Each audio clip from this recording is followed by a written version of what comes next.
장엄한 피아노 반주로부터 시작하면서 정말 한번 앵콜송을 다음에 더 듣고 싶은 그런 찬양이었어요. 우리가 강하고 담대하여서 그리스도의 용사가 되어서 나아가 말씀으로 싸워 이기는 전신 갑주를 무장하고 사실 축복합니다. 너무 힘이 꽉 들어가는 것 같습니다. 갑자기 몸에 찬양 하나가 이렇게 내 마음에 이렇게 담대함을 준다는 게 참 신기합니다. 감사하고요. 생각해보면 우리 사람들이 얼마나 우매한가. 왜 그렇게 우리가 전쟁을 이렇게 많이 하면서 역사가 여기까지 이렇게 흘러오는 것인가. 이거 우리가 보면 오늘 또 이렇게 승전가와 같은 그러한 찬양인데, 사람들은 전쟁을 합니다. 그 전쟁을 통해서 자기가 죽을 수도 있는데, 사람들은 전쟁으로 치달으면서 역사가 여기까지 흘러왔어요. 지금까지도 온 세계가 저마다 좀 더 성능이 강력한 이런 폭탄과 무기를 계속 개발하면서 전쟁 무기를 만들고 전쟁의 준비에 광분하고 있다. 오늘날 중국이 이 사드 배치로 보복을 하고 있는 이런 과정도, 우리가 사드를 준비하면 저들은 그보다 더 공격적인 무기를 만드는 데 비용이 들어가야 하는 문제가 발생하기 때문에 저러는 거거든요. 지금까지도 온 세계가 이렇게 핵무기를 개발하고 또 자신들이 다른 상대방의 나라보다 더 위에 점령하기 위한 이런 무기를 만드는 것들을 이렇게 이슈를 이렇게 하면서 이렇게 살아가고 있어요. 우리가 역사에서 배운 대로 이 바벨로니아 시대, 페르시아 시대, 징기즈칸의 시대, 알렉산더 시대, 또 히틀러 시대, 또는 스페인이나 영국, 일본의 어떤 그 제국 시대, 이렇게 끊임없는 침략 이런 것들을 통해서 지배 문화 속에서 오늘날 여기까지 흘러오고 있는 역사를 우리가 보고 있어요. 그 중에서 가장 영향력이 컸던 시대가 로마 시대로 조명을 하고 있어요. 그래서 세계 모든 길은 로마를 통해서만 간다라고 하는 이러한 말까지 나올 정도로 이 로마 시대는 강력한 그러한 역사의 한 페이지를 장식했죠. 로마의 제국주의의 어떤 철학에 유대의 나라도 예수님도 희생양이 되었다 이렇게 말할 수가 있어요. 왜냐하면 로마가 이 유다를 지배하는 그러한 영향력 속에서 예수님께서 빌라도에게 고난을 받으시고 십자가에 달려 죽으신 이런 사건의 그 기록이 남아져 있으니까요. 그래서 이 빌라도는 로마의 행정관으로 유대 나라에 파견되어서 일을 했던 사람이죠. 그때 예수님 시대에 성경에 등장하게 되어지는 바로 인물이 되었다라고 말할 수 있습니다. 만약에 그가 선택을 잘 했다라고 한다면 영원한 의인이 될 뻔했던 사람이 빌라도죠. 그러나 그 기회를 살리지 못하고 잘못된 그릇된 편을 선택을 했기 때문에 오늘 우리가 예배를 시작할 때마다 본디오 빌라도에게 고난을 받아 십자가에 못 박혀 죽으셨다라고 이렇게 고백하는 그런 대상이 된 것처럼 영원한 죄인이 되고 만 것이죠. 우리가 만나는 모든 역사와 그 시간은 항상 우리들에게 어떤 선택의 기회를 제공하고 있다라고 보는 거예요. 지난 금요일에는 대통령이 탄핵되는 충격적인 날이었죠. 선택을 잘 했는지 못했는지는 이제 역사가 평을 해줄 그러한 역사의 뒷페이지로 넘어가고 마는 거죠. 선택을 잘 했으면 나라가 굳건하게 잘 서게 될 것이고, 그것이 선택을 잘 못했다고 한다면 이제 불행하게 될 것이죠. 예수님 시대의 정치 상황을 보면 바로 이 헤롯 정부가 있었는데, 이 정부는 로마가 인정하는 이스라엘의 정부였죠. 그리고 오늘 이 마지막 7절에 이 예수님께서 갈릴리 사람이다 라고 하는 것을 물어서 헤롯의 관할에 속한 줄 알고 헤롯이 통치하고 있는 바로 그 지경에 그 실권을 가지고 있는 이런 자에게 예수님을 보내는 이 빌라도의 모습을 발견할 수 있죠. 이처럼 이 헤롯이 이 갈릴리의 정부이고 이 빌라도는 유다의 전체에 통과하는 그러한 그 종족이었다라고 이렇게 볼 수 있죠. 그래서 이 정부는 로마가 인정하는 이스라엘 정부예요. 이 헤롯의 가문은 로마로부터 인정을 받는 그런 인물로 100년 동안 대대로 왕가를 유지하면서 살아왔다라고 하는 인물이라고 볼 수 있습니다. 또 총독부라고 하는 이 빌라도의 이 정부가 있었는데 작은 이스라엘에 두 정부가 존재했다라고 하는 거죠. 그냥 마치 일제강점기 때 우리나라에도 조선 총독부를 만들어서 일본 사람들이 우리나라에 총독으로 와 있었던 것과 같은 그러한 정치 상황이다라고 볼 수 있죠. 그러니까 빌라도가 유다의 총독으로 있으면서 헤롯 정부와 함께 정치를 하는 그런 상황이었다라고 보는 거죠. 그래서 이 빌라도는 총독으로서 제일 큰 그러한 사명이 있었는데, 가장 큰 사명은 유대인들을 로마에 대해서 반란을 할 수 없도록 억제하는 그런 일을 하기 위해서 이 빌라도가 그 헤롯 정부 안에 들어와 있는 그런 일을 하는 것이죠. 누가복음의 13장에 가서 보면 1절 2절에 빌라도가 갈릴리 사람들을 죽였다라고 이렇게 기록되어 있어요. 빌라도가 왜 갈릴리 사람들을 죽였나?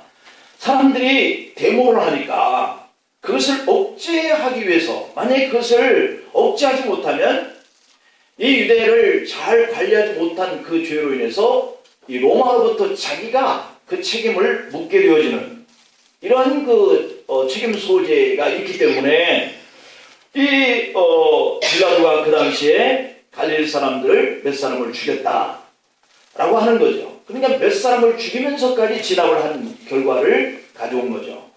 로마 정부와 헤롯 정부가 손을 잡고 물리적인 힘으로 그런 일을 하니까 민중은 꼼짝도 못하고 숨도 크게 쉬지 못하는 이런 생활을 하는 거죠. 마치 우리가 이 일제시대의 강점기를 당하면서 우리가 숨을 크게 못 쉬고 산 것과 같은 그러한 일을 바로 이 빌라도는 하기 위해서 이 유다에 와 있는 거죠.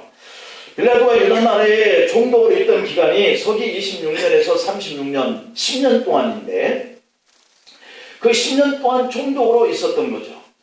예수님과 좋은 관계로 있었던 로마 군인들도 참 많이 있었어요.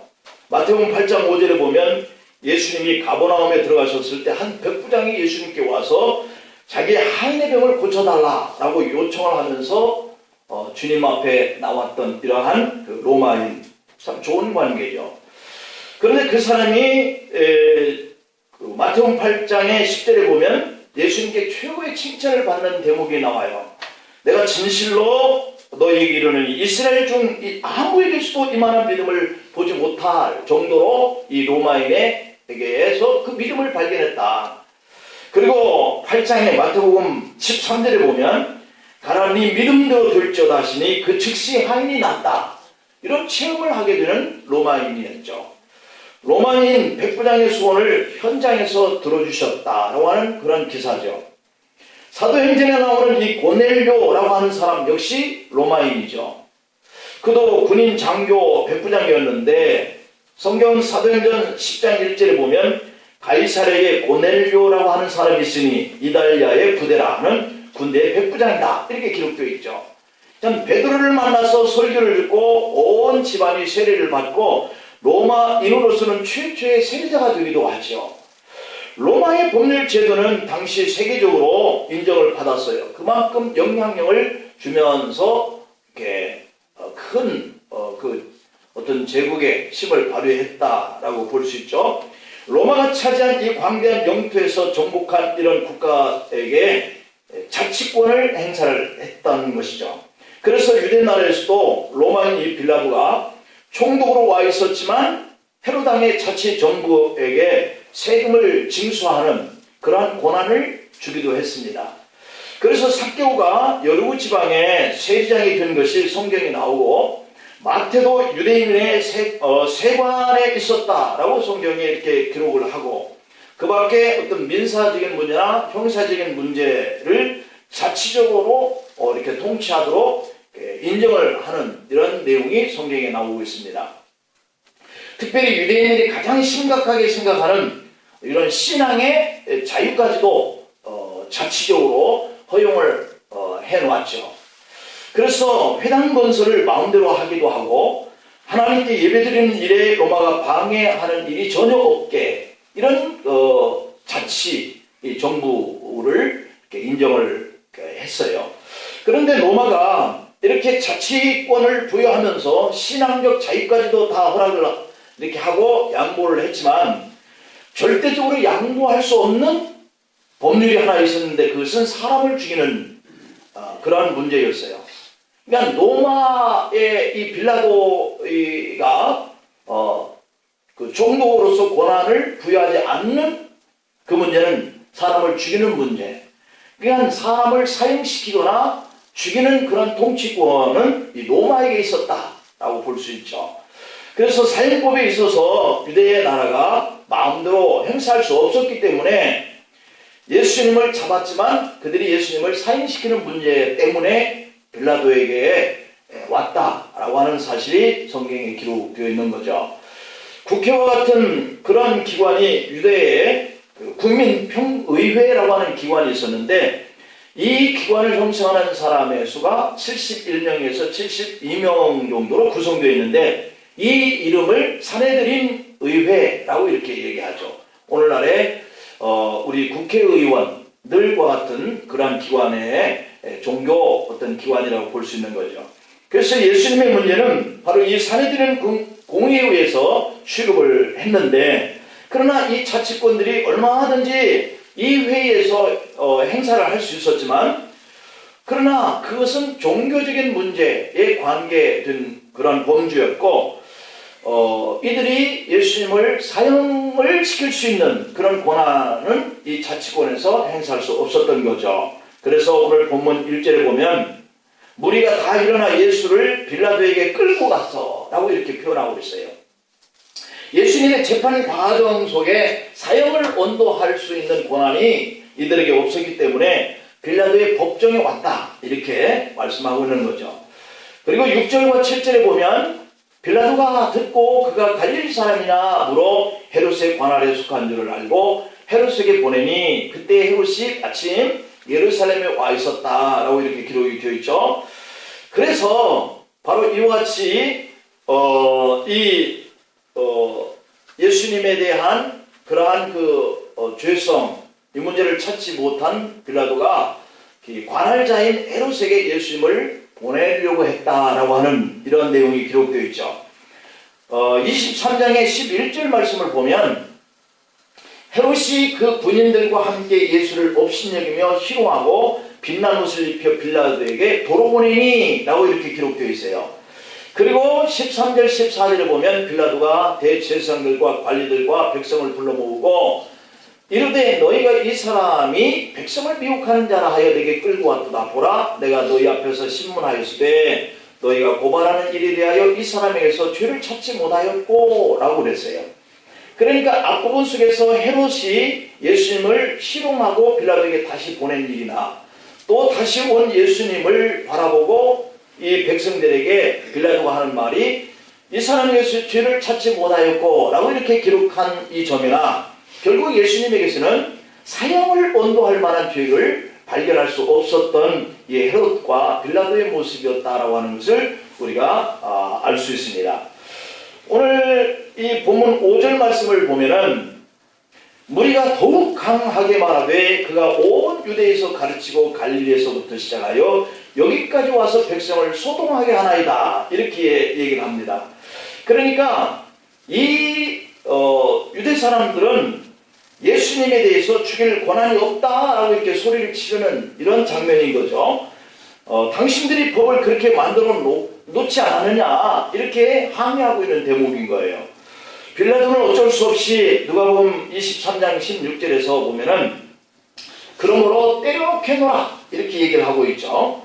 그러니까 죽일 죄를 찾지 못한 빌라도나 이 헤롯 입장 속에서는 사형을 했으면 좋겠다라고 항의하는 이 이스라엘 사람들, 유대 사람들의 그 외침에 대해서 어떻게 저들의 그 외침을 좀 잠잠할 수 있게 할 수 있는 방법이 뭘까? 그것을 빌라도는 때려서 놓았으면 어떻겠나? 이런 이야기를 하고 있는 거죠. 그러자 18절 보면은 이 무리들이 또 소리를 칩니다. 무리가 일제히 소리질러 이르되 이 사람을 없이 하고 바라바를 우리에게 놓아주소서 이렇게 소리칩니다. 빌라도는 예수님의 문제가 어떤 종교적인 문제이기 때문에 자치권을 가지고 있는 헤롯에게 보냈고 또 그 헤롯은 예수를 보고 뭔가 죄목을 찾아보려고 했지만 발견할 수가 없기 때문에 희롱만 하고 다시 빌라도에게 보냈는데 빌라도는 헤롯이 어떻게 예수를 했으면 좋겠다 이런 생각을 가졌다는 거죠. 그러나 다시 헤롯도 예수님을 죽일 수 있는 어떤 방법을 찾지 못하기 때문에 빌라도에게 보내왔고 또 빌라도는 죄를 발견할 수 없기 때문에 놓아주려고 그랬는데 이 백성들은 계속해서 항의하고 소동을 벌였다라고 하는 거죠. 그래서 빌라도에게 이 무리들은 예수님을 사형을 시켰으면 좋겠다. 그런 이유를 자꾸 외치는 거예요. 오늘 누가복음 23장 2절에 보면 고발하여 이르되 우리가 이 사람을 보매 우리 백성을 미혹하고 가이사에게 세금 바치는 것을 금하며 자칭 왕 그리스도라 하더이다. 그러니까 어떤 죄목을 발견할 수 없기 때문에 이 모양 저 모양으로 내어 보내려고 그랬는데 백성들은 계속해서 어떤 예수에게서 이 나라와 그리고 로마에게 뭔가 무리를 일으키려고 하는 이런 존재다라고 하는 것을 자꾸 이렇게 거론을 하고 외치는 거죠. 그래서 예수님이 가이사에게 세금 바치게 하는 것까지도 그런 자다 이렇게 외치죠. 가이사는 로마를 말하고 있고 이 로마에게 세금을 바치지 말라라고 하는 말을 했다면 그만하면 반역죄가 아니냐. 이게 반역죄는 사형을 시킬 수 있었던 것이죠. 그러나 로마에 세금 바치지 말라고 했던 이러한 것들까지도 얘기하고 있는 것으로 안 될 것 같으니까 예수가 자칭 왕의 행세를 했다 이런 얘기를 하는 거예요. 이런 여러 가지의 이유를 댔습니다. 그러나 빌라도가 여전히 4절에 보면 빌라도가 대제사장들과 무리에게 이르되 내가 보니 이 사람에게는 죄가 없다 이렇게 얘기를 하고 있습니다. 그러니까 유대인들이 난리를 치는데 그 난리를 치는 이유가 뭐냐면 그 당시 로마법의 사람들이 민심을 사려고 이 신성모독을 하는 이러한 일을 하는데 예수가 이 신성모독하는 죄를 진 그러한 자가 아니냐.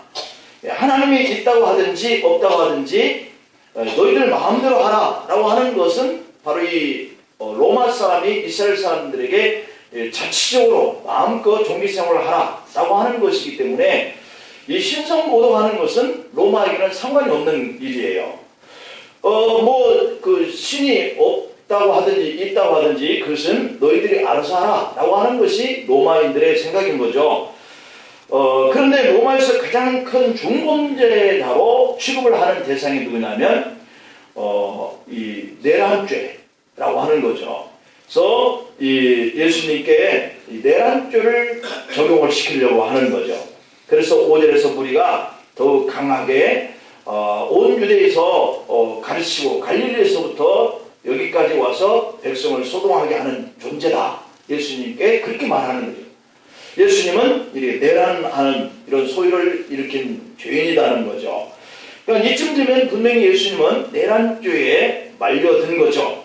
빌라도 당신이 이미 갈릴리에서 사마리에서 이런 일이 일어났을 때 많은 사람들을 죽였지 않느냐 이런 것을 붙들고 외치는 거죠. 누가복음 13장 1절에서 언급한 것처럼 빌라도는 이 내란죄를 막기 위해서 갈릴리 사람들을 죽였던 일이 있었기 때문에 거기에 해당되는 죄인이 아니냐 이렇게 외치는 거거든요. 그 후진국이나 또는 독재국가에서는 말 안 듣는 사람들을 해치는 것 정도는 정말 간단합니다. 우리의 군부 독재가 우리나라 역사 안에서도 뭐 말 한마디 잘못하면 잡아다가 쥐도 새도 모르게 어떻게 했는지를 모르는 그런 역사를 우리가 가지고 있잖아요. 그래서 이렇게 후진국의 나라일수록 이런 일이 빈번하게 일어나는 거예요. 그러나 요즘에는 어때요? 되지 않죠? 어떤 일을 국가 원수가 잘못했어도 가만둘 수 없이 온 백성이 들고 일어나는 이런 세대가 된 것이에요. 그만큼 선진국이 됐다는 거고 민주주의가 됐다는 건데, 왜 빌라도 정부와 헤롯 정부가 서로 예수님을 또 넘기며 취급하지 않으려고 했느냐? 이것은 간단한 문제거든요. 죄 없는 사람을 판결하기가 그 자신이 양심이 괴로웠기 때문이에요. 그 괴로움이 성경에 그대로 나오지 않습니까? 4절에서 보면 내가 보니 이 사람에게는 죄가 없도다 이렇게 말을 하고 있는 부분이에요. 그러나 우리가 그렇게 말한다고 해서 금방 잦아들지 않죠. 16절에 보면 오죽하면 그러므로 내가 때려서 놓겠다 이렇게 말할 정도까지 외치는 소유가 일어납니다. 그리고 21절과 22절에 가서 보면은 그런 말까지 합니다. 빌라도는 예수를 놓고자 하여 다시 그들에게 말하되 그들은 소리질러 이르되 그를 십자가에 못 박게 하소서 십자가에 못 박게 하소서 하는지라 이렇게 얘기합니다. 그러니까 이 빌라도가 예수를 몇 대 때려서 놓겠다 이렇게 말을 하니까 이 자기 말 한마디에 따라서 아무 죄도 없는 어떤 사람의 목숨이 끊어져야 되는 그런 어려움을 가해야 하는 그런 입장. 빌라도는 상식적으로 볼 때 분명히 예수님을 십자가에 달려 죽게 할 수 없는 그런 대상이라는 것을 알았던 거죠. 그래서 빌라도는 끝까지 이 사람에게 죄가 없다라고 자기의 양심을 선언한 그러한 내용이죠. 23장 3절에 보면 빌라도가 예수께 물어봅니다. 네가 유대인의 왕이냐? 대답하되 네 말이 옳도다. 예수님이 대답하는 거예요. 그럼 예수님께 이 빌라도가 묻는 그 물음과 예수님이 빌라도에게 대답한 그 대답은 서로 다른 대답과 다른 물음을 하고 있는 거거든요. 그러니까 빌라도가 묻는 그 목적은 네가 이 사람들이 외치는 것처럼 민중을 이렇게 소유케 하고 선동케 하는 그렇게 해서 왕이 되려고 하느냐 이런 질문이었고, 예수님께서는 다른 대답을 하신 것이죠. 예수님을 왕이나 유대인의 왕이냐 라고 하는 것은 그렇다라고 대답하는 것은 마치 대한민국의 대통령 개념이 아니라 만왕의 왕, 인류의 구세주 왕이다 라고 하는 그런 개념인데, 빌라도는 치사하게 로마의 정부의 왕의 개념으로 예수님께 네가 유대인의 왕이냐 그렇게 물었던 것이죠. 그러니까 예수님께서는 분명히 그렇지 않다. 그래서 이 빌라도 양심적으로도 죄가 없다라고 하는 것을 알면서도 그 민중들이 외치는 그 소리에 그렇게 빌라도가 예수님께 물었던 것이죠. 그러다가 그 의중을 다 알고 자기 자신도 묻는 것이 그런 물음이 아니었던 것을 알았기 때문에 양심 선언을 하는데, 마태복음 27장의 24절에 보면 빌라도가 아무 성과도 없어 도리어 밀란이 나르는 것을 보고 물을 가져다가 우리 앞에서 손을 씻으며 이르되 이 사람의 피에 대하여 나는 무죄하니 너희가 당하라 이렇게 얘기를 합니다. 그러니까 이것은 그 빌라도의 심리적인 것을 분석해 보면 이 사건 후에 다가올 어떤 재앙에 대해서 두려움이 밀려왔던 것을 볼 수 있어요. 이렇게 되니까 그것을 본 유대인들이 마태복음 27장의 25절에서 이렇게 대답합니다. 백성이 다 대답하여 이르되 그 피를 우리와 우리 자손에게 돌릴지어다 이랬어요. 그만큼 이 유대인들은 예수님을 죽이는 일에 자신만만하게 옳은 일로 생각을 한 거죠. 괜찮습니다. 예수를 죽이는 것은 죄도 아니고 피 흘림도 아니라 하나님께 충성하는 것이다 이렇게 생각하는 거예요. 우리도 어떤 일에 꽂히면 그것이 옳다 그러다는 것을 생각지 않고 그것을 목숨을 던져서까지 자기 주장을 하는 모습들을 우리가 볼 수 있죠. 그런 것과 같이 이 백성들은 지금 빌라도 앞에서 예수님을 죽여야 된다라고 하는 이런 광분의 생각을 가진 거예요. 만일 그것이 죄가 된다면 그 죄값을 우리가 받고 우리뿐만 아니라 우리의 자손들까지에게도 그 죄를 줘도 괜찮다, 이렇게 말하고 있는 거예요. 이럴 즈음에 빌라도가 그 빌라도에게 이상한 일이 하나 벌어지는데, 그의 아내가 빌라도에게 영적인 충고를 합니다. 마태복음 27장 19절에 보면 총독이 재판석에 앉아있을 때 그의 아내가 사람을 보내어 이르되 저 오는 사람에게 아무 상관도 하지 마옵소서. 오늘 꿈에 내가 그 사람을 인하여 애를 많이 태웠나이다, 이렇게 말을 해요. 이것은 하나님의 현몽이다라고 해석할 수 있는데, 지금 빌라도의 아내는 자기 남편에게 당신이 왜 이렇게 미련스럽게 그들의 종교에 말려들어서 어려움을 자처하고 있느냐, 이런 얘기거든요. 왜냐하면 지금의 문제는 유대인들의 종교적인 문제예요. 그래서 헤롯 정부가 알아서 할 일이지 당신은 아무 상관도 하지 말고 지혜롭게 손을 떼라, 이런 얘기거든요. 그러니까 지금 빌라도의 귀에는 세 가지 소리가 들려온 거예요. 하나는 너무도 큰 이 무리의 소리가 들려왔어요. 유대 백성들이 모두 나서서 예수를 십자가에 못 박아 죽이라는 거죠. 그러나 그 소리는 빌라도 마음에 예수는 아무 죄가 없는데 왜 그를 죽여? 라고 하는 자기의 옳다 그르다 하는 자기 마음속에 어떤 답을 이미 내리고 그것은 옳지 않다는 생각을 갖게 된 거죠. 그 다음에 두 번째의 소리는 자기 아내가 건네준 충고의 소리죠. 이 사람은 옳은 사람인데 당신이 괜한 일에 말려들어서 왜 그 사람을 죽이려고 하느냐라고 하는 거. 당신 그에게 상관하지 말라 하는 이런 소리죠. 이것도 옳은 소리죠. 그 다음에 세 번째 소리는 자기 양심의 소리예요. 이것은 소리가 없는 무언의 소리, 양심의 소리인데 가장 움직일 가능성이 높은 그러한 진리의 소리가 양심의 소리거든요. 그런데 빌라도는 이 들려오는 이 몇 가지의 이 소리에 가장 그릇된 이러한 소리를 선택하게 되어지는 과오를 범했다라고 하는 거예요. 우리가 살면서도 내게 들려오는 소리는 참 많습니다. 그러나 그 중에서 왜 하필 가장 옳지 않는 그 소리에 내가 반응을 하느냐, 선택을 하느냐, 이것이 문제거든요. 결국 빌라도의 사순절이 되고 마는 그러한 선택을 하고 마는데 가장 그릇된 선택을 하는 이런 사순절이 되고 마는 결정을 내립니다. 빌라도는 왜 옳은 소리를 다 두고 가장 그릇된 소리에 반응을 하고 선택을 했을까? 그 이유가 마태복음 27장의 24절에 보면 아무 성과도 없이 도리어 밀란이 나려는 그런 움직임을 보고 가장 악한 소리를 선택했다라고 하는 거죠. 내가 하는 그 일들 속에 가장 잡음이 나고 가장 나에게 손해가 돌아올 수 있는 그 일에 우리가 반응을 한다는 거예요. 우리가 정말 하나님의 소리, 하나님의 옳은 길을 선택해 가는 것이 아니라 내게 손해가 되어지지 않는 길을 선택하려고 하는 것이 우리들이 선택하는 방법이 아니냐. 그러면 우리도 사순절을 맞이합니다. 지금 빌라도의 최고의 책임은 유대 나라에서 로마에 대한 이런 밀란이 못 일어나게 하는 그 일에만 급급하고 있는 거죠.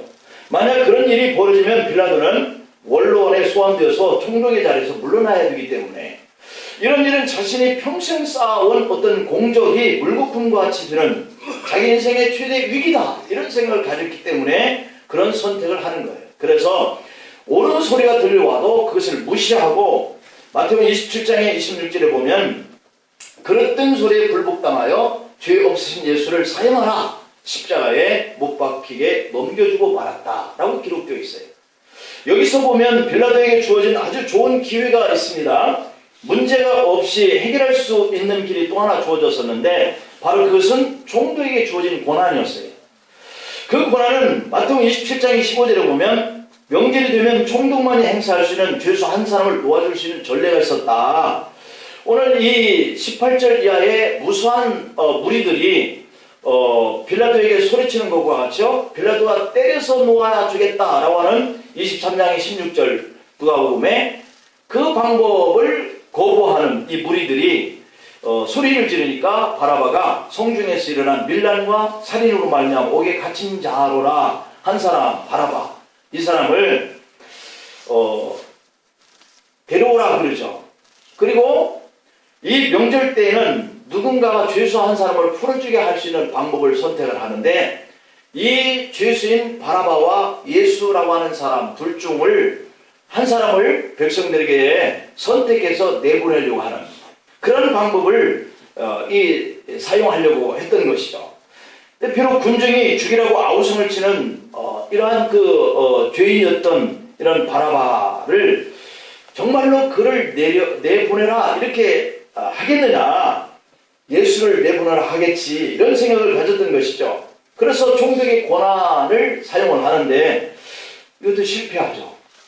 빌라도는 결국 두 가지를 다 잃어버려요. 민중의 반란을 억제했고 총독의 자리를 몇 년 더 지킬 수가 있는 이러한 길이 바로 이 빌라도가 선택한 길이라고 할 수 있죠. 그러나 그가 과연 옳은 선택을 했느냐, 조금 자기 자리를 유지하는 것, 그리고 밀란이 요구하는 대로 자기가 뒤로 물러나는 이러한 편을 선택한 것이 과연 잘 선택한 것이냐, 오늘 빌라도에게 고난을 받아 십자가에 못 박혀 죽으시고 라고 외치는 이런 대상이 되었다라고 하는 이 관점이 오늘날까지 계속되고 있다라고 하는 사실을 봅니다. 한국의 최후의 통치자로 산다라고 하는 것은 하나님이 주신 기회라고 한 국가의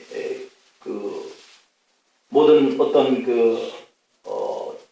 주가 되는 이러한 권력자들은 그 한 나라를 통치하는 때에 이러한 여러 가지 기회가 오는 거죠.